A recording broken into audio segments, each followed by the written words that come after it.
Drage poslušalke, dragi poslušalci, dober dan voščim in takoj na začetku povabilo k poslušanju naše današnje oddaje, v kateri gostimo naturopatinjo Tino Kobal, ki prihaja iz Ajdovščine. Šele ko odkriješ vzrok, težav je življenje res tvoje, pravi naša gostja, in začeli bova kar s tem stavkom, ampak še prej, Tina, pozdravljeni. Lep pozdrav. In kako ste? Zelo dobro. Zelo dobro. Se pravi, stavek, ki nas pozdravi, ko vstopimo na vašo spletno stran. Težave. Potrebno je odkriti vzrok. In to je pravzaprav vaše poslanstvo, bi lahko rekli. Bi rekla kar ja. Tako rada se sama sebe definiram bolj kot raziskovalka. Moj duh je naravoslovni, ker po osnovni izobrazbi sem doktorica veterinarske medicine. Meni je to prav položeno, bi rekla, v zibelko, da se poglabljam in se ne ustavim pri površini in grem v globino. Tako da to je nekako tudi temelj naturopatije, da ne iščemo, če je težava na koži, se ne ustavimo na koži, ampak gremo dlje od tega. Ampak veliko več kot naturopatija je v vaši domeni, ko sem takole brskala o vašem delu, precej alternativnih metod je, ki se jih poslužujete. Res je. Dobro, bi rekla, da tudi naturopatija je prav to. Ni to ena sama smer, več tehnik, kot se naučiš, več tehnik lahko dodaš in potem se odločiš glede na vsakega posameznika, kaj mu bolj je pisano na kožo in kam bo bolj prijelo. Pri nekaterih so težave zelo psihične, pri nekaterih zelo fizične in potem se pač odločiš, ni vse primerno za vse. Vedno, ko smo se pravzaprav pred oddajo pogovarjali, ste omenjali psihologijo, da so vam pravzaprav že v osnovni šoli rekli, da ste, oziroma nagovarjali k študiju psihologije. Ampak kakšna povezava je med psihologijo, ki jo imate danes še vedno radi, in naturopatijo? Ja, prav v tem, da je največkrat vzrok naših težav, velikokrat se težave začnejo, ker se nekje v psihi zalomi. Tako težko boste najdli človeka, ki bi imel težave z želodcem, ki ne bo to človek, ki skrbi, ali pa ki je to človek, ki se mu je nekaj zgodilo v življenju, kar ni uspel predelati, kar še danes ne požre, recimo. Tako da, ali pa ljudi, ki so zelo v stresu, ki ne bojo imeli občutljivega želodca. Tako da že v tem se vidi ta povezava. Zato meni je to pač odvedno bilo zelo zanimivo in naturopatija združuje ta vidik in tudi fizični vidik. Tako da pač objame oba dela. Se pravi, vedno pridete skozi verjetno različne pogovore, različne načine, o katerih bova v nadaljevanju govorili, do srža, vzroka. Se trudim prideti. So to dolgotrajni postopki, da se ugotovi vzrok? Ne bi rekla. Malo oziroma precej je odvisno tudi od osebe, ki pride k meni, koliko je pripravljena se odpreti. Tako da že v tem vidim veliko razliko med moškimi in ženskami. Ženske se precej lažje odprejo kot pa moški, tudi veliko večjih pride na posvet. Ravno to sem hotela reči, verjetno jih je več pri vas. Ja, veliko več moški, velikokrat pridejo po nasvetu gospe, tako da največkrat imam te izkušnje. Tako da to in tista vez, ki se ustvari med terapevtom in med osebo, ki pride. To je zelo pomembno, zaupanje, ki nastane. Tina, ko pride oseba do vas, najprej pogovor. Čim bolj zaupan je, tem bolje za tistega, ki išče na nek način boljše počutje in zdravje, kaj ne? Delujete na nek način tudi preventivno, kar morava izpostaviti. Ja, preventiva je bistveno boljša kot kurativa, pravijo, ne? Tako da ja, seveda, jaz pogledam človeka, bi rekla telesno, že med tem, ko govori, jaz se ne ustavim samo na teh besedah, gledam človeka, kakšne gube ima, kje jih ima, kakšno kožo ima, kakšna kvaliteta las je, kvaliteta nohtov, vse te stvari že med samim pogovorom pogledam, ker to mi že kar nekaj pove, kje so težave v organih. Potem pač greva skozi neko anamnezo, da malo ugotovim, kakšen stil življenja ima, kako spi, kako se prehranjuje, kako, živi nasplošno, da ugotovim. Kako se giba? Kako se giba, seveda. Skratka, da malo dobim tisto sliko. Potem, če ima kakšne določene prav težave, tudi zdravstvene, mi lahko pač prinese tudi izpiske iz, klasične medicine, kot jih dobi, tako da preletiva tudi to in potem vedno pač predelava tudi ta čustveni del. Se pogovarjamo najprej o trenutnih čustvih, recimo kako se on vidi, s kakšnimi čustvi deluje skozi dan, in potem, če pa prav kakšna specifična zadeva v njegovem življenju bila, mogoče tudi leta nazaj, da čuti, da ga še danes obremenjuje oziroma da vpliva na današnji dan tudi. Preverite čustveno in energetsko stanje posameznika. Kako, na kakšen način? Energijo dano vidim že na iridološkem pregledu očesa šarenice pod visoko povečavo, tako da to je nekaj, kar je en timbro, kar ima človek že po svoji naravi. Se to spreminja? Se spreminja, v očesu niti ne toliko, ampak tam lahko vidim pač obremenitev s toksini in potem sklepam, da je tudi vitalna moč, kljub temu, da je močna padla.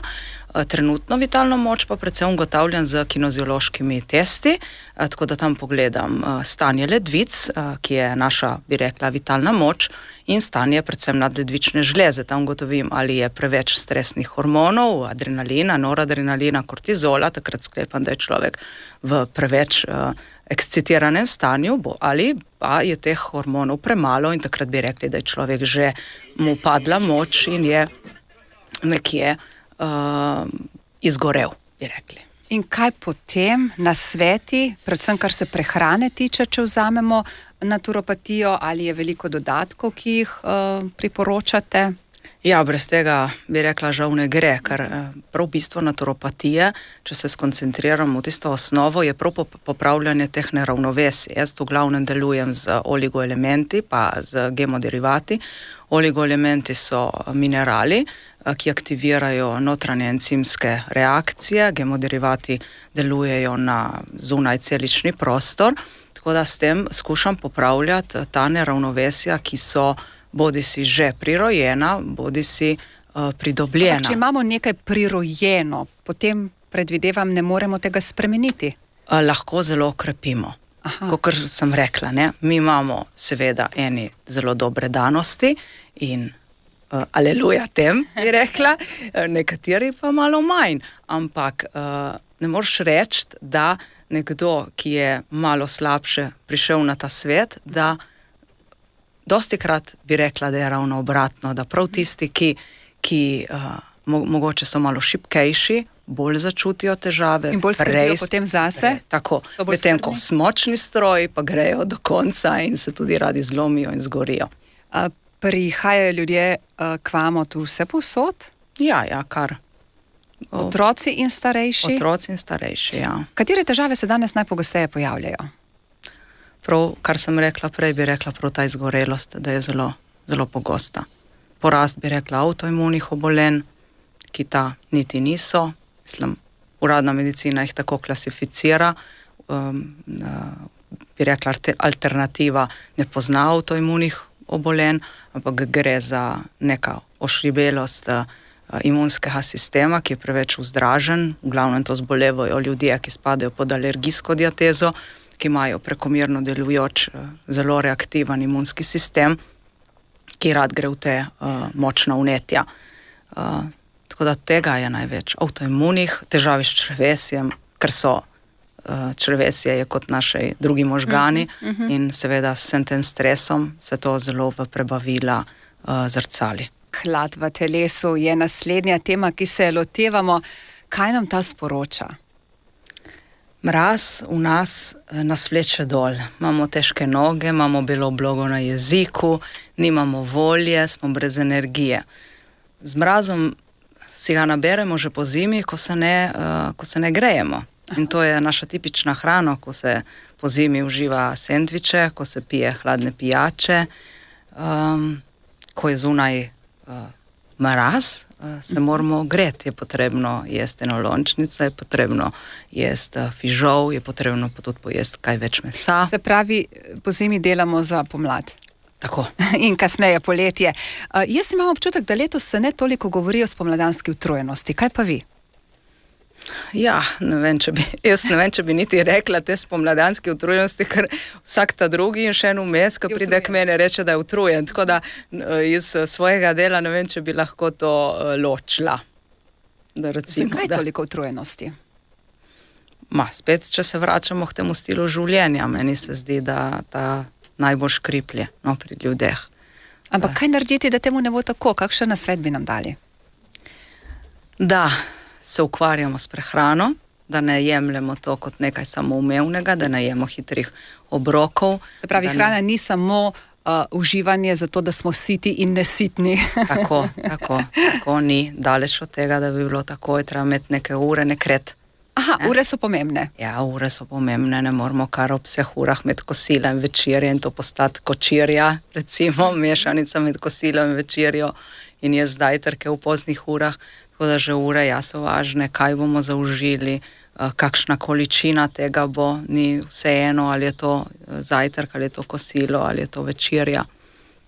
Ampak je to dovolj, da potem ni tolikšne utrujenosti pri ljudeh? Že, sigurno. Da se poskrbi za boljše spanje. Spanje je tudi ena taka zelo črna luknja. Dosti ljudi ne spi, ne zaspi, se zbuja, ampak tudi tukaj zelo dosti krat zaradi neustrezne hrane.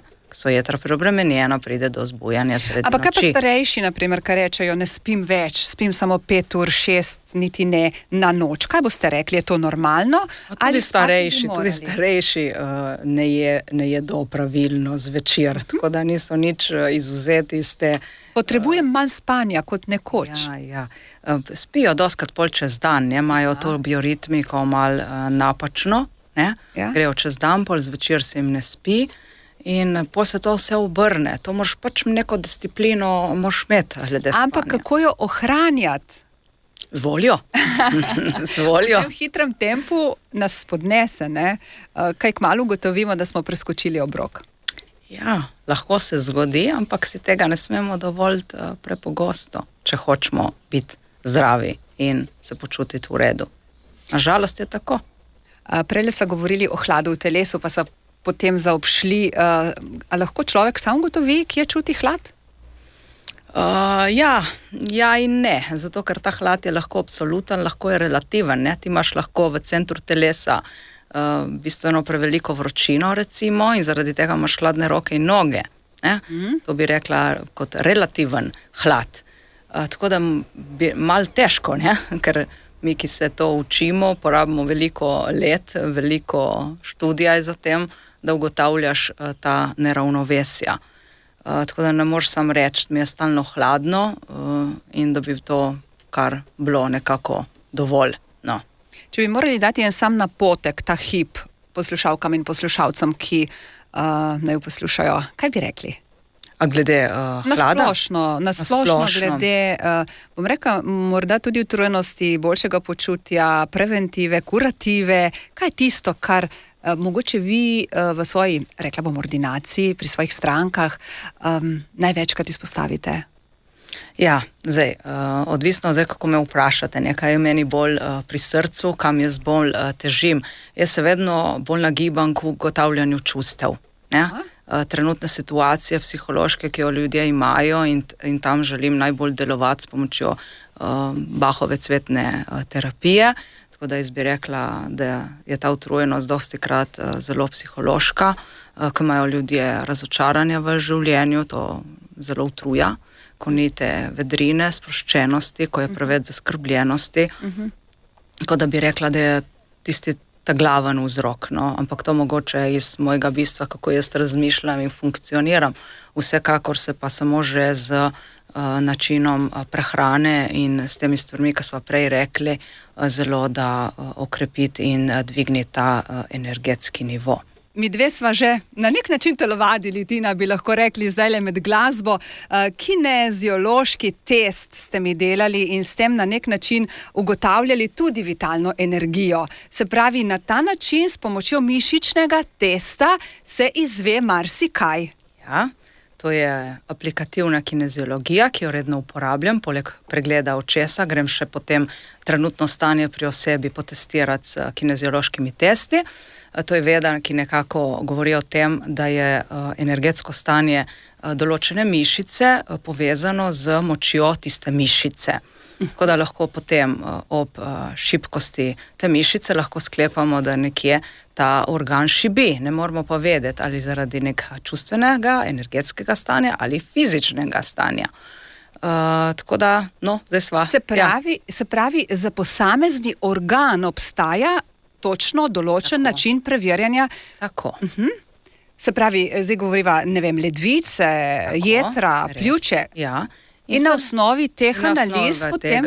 Grem jaz pač, ko pogledam v kosi neko širšo sliko pri osebi ustvarim, tam je lahko več stvari, ni samo ena, to bi bilo prelahko.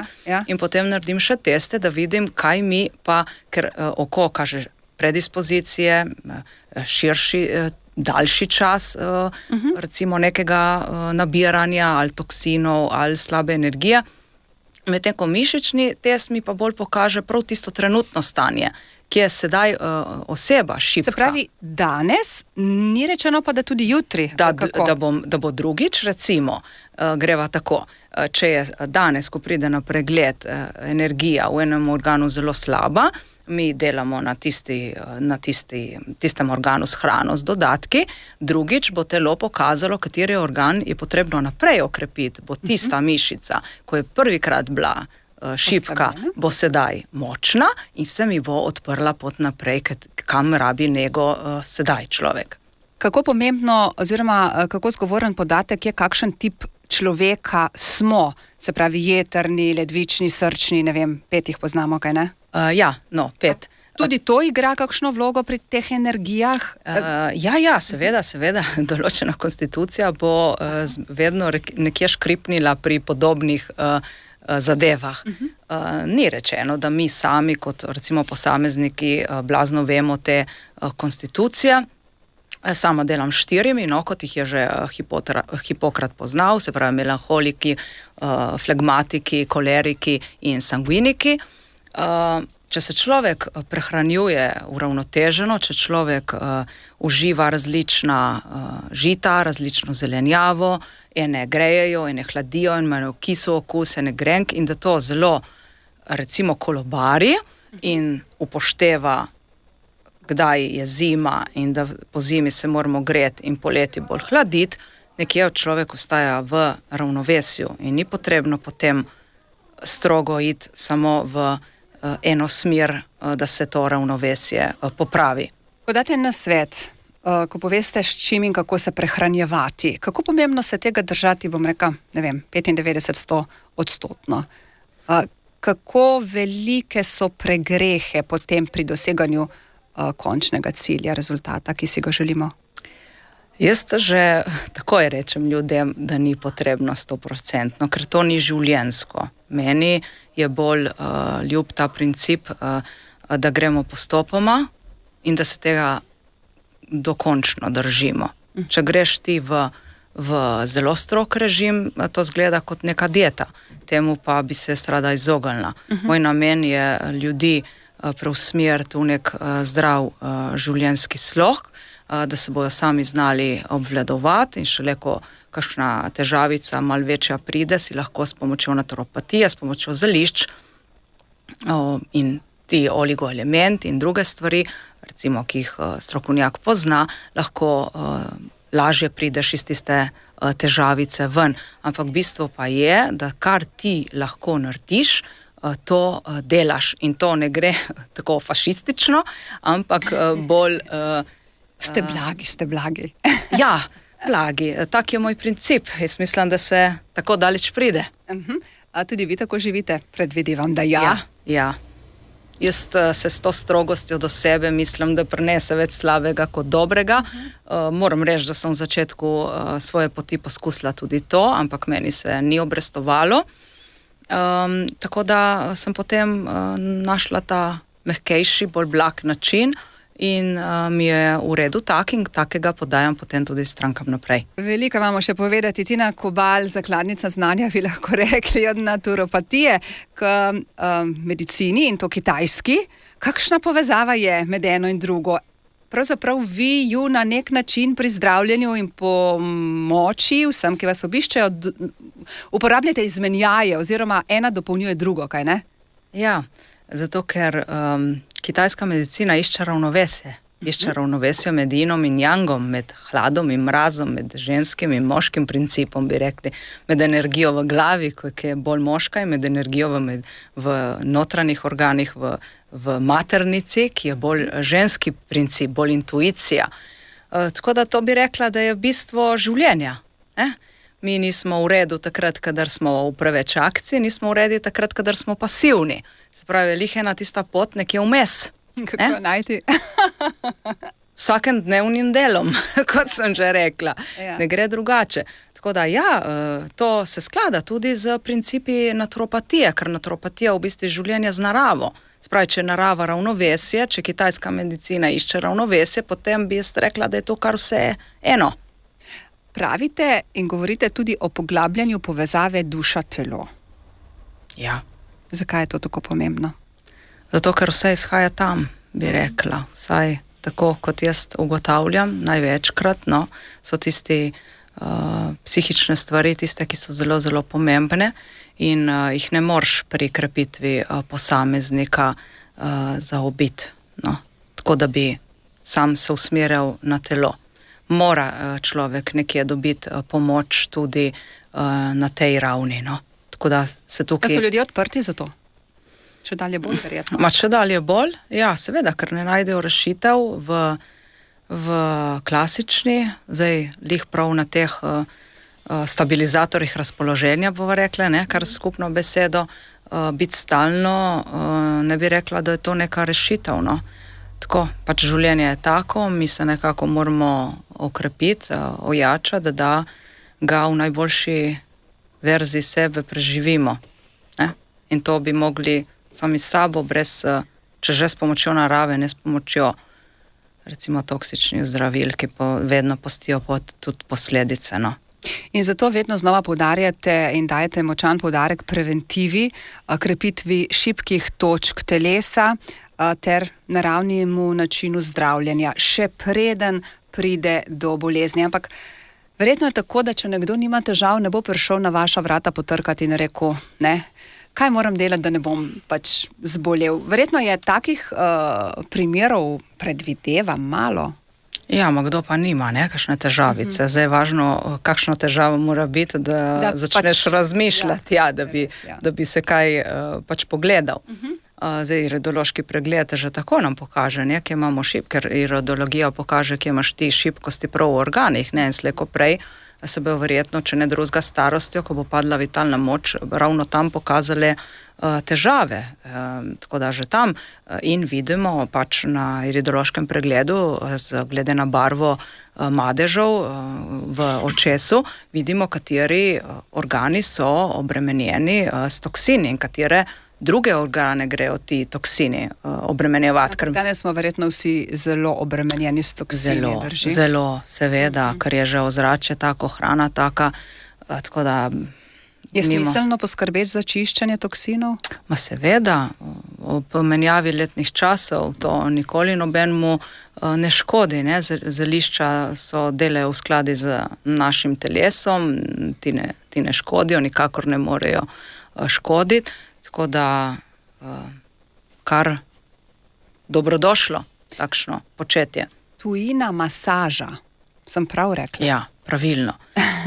To sem pač se izobraževala, ampak sama jo v svoji ordinaciji ne delam, mi je kar nekako fizično preveč naporna, ampak uporabljam znanja, da stranke usmerim, katere točke bi bilo fajn, da si bi sama masirala in spodbujala, kjer ugotovim pač na pregledu, da ima šibkost.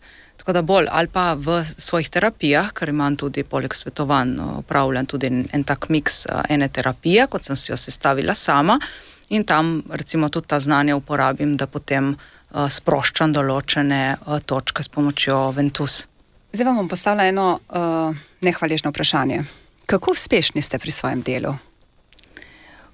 V primerjavi s kom? Ali s čim bi lahko rekla? V primerjavi, sodeč po rezultatih, ki jih dosegate pri ljudeh. Najprej bom rekla tako, ne, jaz sem zelo strog človek, tako do same sebe. Meni je najhujši birič, sem si sama sebi in bi želela pomagati vsem. Takrat bi rekla, da sem res zelo uspešna, ampak sem zelo, zelo hvaležna enemu terapeutu, ki je približno leto nazaj, pri kateremu sem bila, kajti vsak terapeut mora občasno tudi skočiti do kakšnega drugega terapeuta, da mu pokaže širšo sliko. In je zelo lepo povedal, da je vsak človek povezan s svojim višjim jazom in da ti mu lahko ponudiš pomoč in šele, ko se človek sam odloči, da bo naredil spremembo, jo naredi. Tako da ti si samo una roka, ko mu da. In bergla. Tako. Niti ne bergla. Recimo v nekem trenutku, če smo si človek človeku prijatelji in smo si v uteho in da smo tam za enega drugega, ko je ta šibak, takrat mu ti daš neke rešitve. Ampak na njemu je potem, ali bo on to sprejel, ali bo sledil, ali ne. Ti se takrat kot terapeut moraš nujno odvezati od njega. In ne na sebi nositi bremena, da nisi bil ti uspešen, če on ne sledi tvojim navodilom.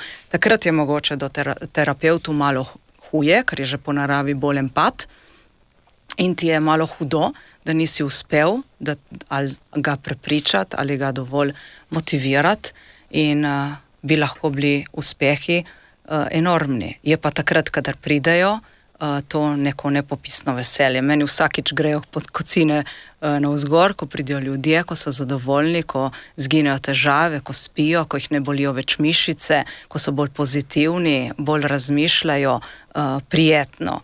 Je res nekaj, takrat vem, no, da je to moja pot in da delam nekaj, kar šteje. Pravite, da je manualna terapija tudi uspešna, tudi to izvajate?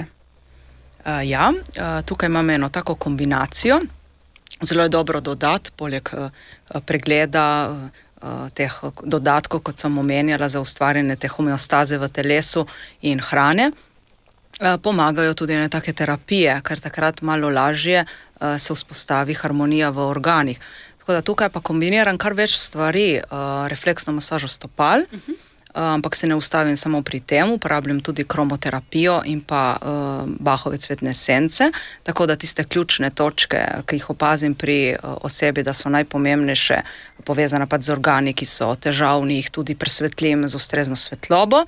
Recimo, tako bolj praktično, da vam razložim, če je oseba zelo utrujena fizično in mentalno, uporabim potem po masaži ledvic tudi minuto te rdeče svetlobe, ker rdeča svetloba da energijo, prav fizično tudi energijo osebi, recimo izgoreli osebi. Umesiram v to točko tudi esenco oljke. Oljka je tista, ki nas regenerira, nam da obnovitveno energijo. Koliko ur smo pri vas potem? Hecam se. No, terapije so uro, tudi malo več, jaz to ne gledam, bi rekla, na kazalce ravno. Pač se posvetim človeku in kolikor ta človek pač takrat rabi. Pregledi so pa kar uro pa pol, ja. Včasih se zavleče tudi malo več, če je tega psihičnega dela več, odvisno pač od človeka, to kar traja, no. Tako da tej manualni terapiji priklopim tudi osebo na frekvence, drži pač ročke, približno kot če poznate to bioresonanco, tako da prejemajo med terapijo, ker itak roke so sproščene, prejemajo tudi frekvence, na aparatu je tudi voda, ki prejema te iste frekvence, tako da ima podaljšano terapijo potem tudi doma in po potrebi tudi sproščam z ventuzami določene točke. Največkrat se odločim za točke za pljuča pa za srce, ker so zelo obremenjene zaradi stresa srce, ne. Trpi za vsako močno čustvo in stres je eno tako čustvo, če lahko rečeva, ker srce zelo obremenjuje. Pa pljuča tudi, no. Na spletni strani imate precej mnenj strank. Ena pravi, 2-krat letno sigurno obiščem Tino za vzdrževanje homeostaze v telesu s pomočjo njenih nasvetov, pa potem živim in delam. Je veliko takih, to sem vas sicer že vprašala, ki pridejo na nek način preventivno, oziroma če vprašam zdaj le drugače, kdaj naj vas obiščemo? res poznamo težavo ali morda... Obisk naturopata je vedno dobrodošel, kot sem rekla. Imam tudi ljudi, ki samo iridološko si pridejo pogledati oko. Jim je zanimivo, ker so si ga gledali že kot mlajši, tudi v sosednji državi, recimo Italiji, in potem se spremljajo, kako to zgleda skozi leta. Tako tudi take stranke imam. Drugač pa iridološki pregled zelo lepo pač ti pokaže, kje imaš ti tiste tvoje šibkosti in nikoli ni neumno priditi. Vedeti tega, ne? Ja. Tako da vedno. Zdaj, če so še težave, seveda, ker takrat, ko je težava, se bolj skoncentriramo na tisto trenutno težavo in ne gremo potem tam, ne vem, kako vam recimo razložne. Ti veš, prav tista ta glavna težava jo vidiš, recimo, da je pri človeku, ampak takrat, kadar on pride s tisto trenutno, se ti ne smeš ukvarjati s tisto.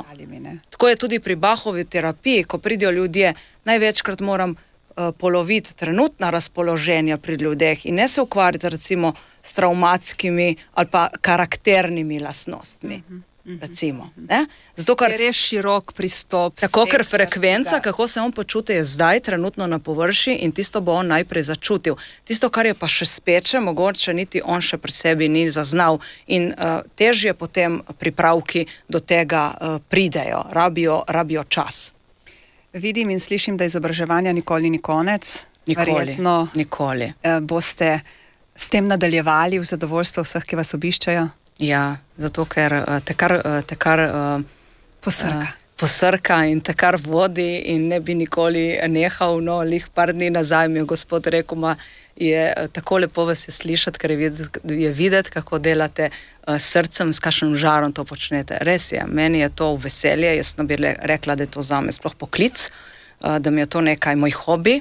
Ko berem knjige, berem takšne knjige, ne berem romanov, tudi na dopustu.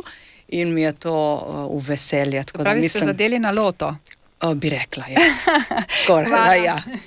Hvala, Tina Kobal, hvala, ker ste svoje znanje delili z nami. Ja. In uspešno ter srčno pri delu še naprej želim. Najlepša hvala in tudi vam hvala za povabilo. Tudi vam, drage poslušalke in poslušalci, za pozornost. Mahamo iz studia Radia Robin in kličemo na slišanje v naši prihodnji oddaji. Z vami sem bila Martina Arčon. Radio Robin.